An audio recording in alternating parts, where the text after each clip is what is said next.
আমি Arabic tutor হিসেবে আমার নিজের জীবনের অভিজ্ঞতা থেকে বলতেছি, মাস্টারদেরকে বেতন দিতে পারতেছে না, কিন্তু সে ঠিকই বিবাহ বার্ষিকীতে যাচ্ছে।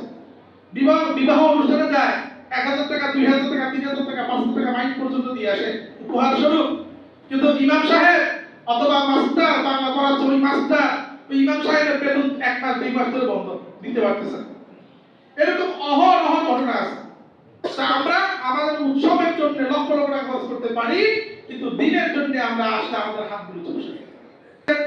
আল্লাহ নবী সাল্লাল্লাহু আলাইহি সাল্লাম তৃতীয় নম্বরে বললেন, ওয়াবিনাকা ক্বাবলা ফাকারি, অর্থ থাকা অবস্থায় অসচ্ছল হওয়ার পূর্বে সচ্ছলতাকে পরিবর্তন করো।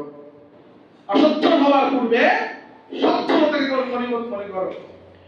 10 টাকা যখন আছে, যখন 10 টাকা থাকবে না, ওই সময়টাকে তুমি পরিবর্তন করো, আমার কাছে এখন 10 টাকা আছে।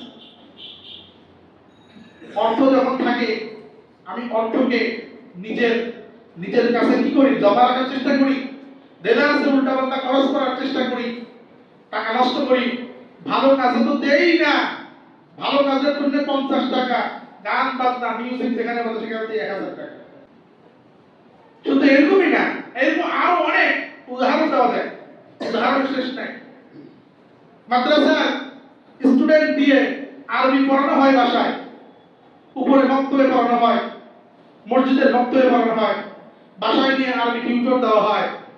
যে ব্যক্তি আপনার সন্তানকে কোরআনের আলিফ থেকে ইয়া পর্যন্ত একদম ধরে ধরে নামাজ শিক্ষা থেকে শুরু করে জানাজার নামাজ কেমনে পড়তে হয়, সুন্নাহ কেমনে আদায় করতে হয়, ওযু কিভাবে করতে হয়, আরবি কিভাবে শিখতে হয়, মানুষকে সালাম কিভাবে দিতে হয়, মানুষের সাথে ব্যবহার কেমন করতে হয়, যে ব্যক্তি শেখাচ্ছে সে পায় 500 টাকা।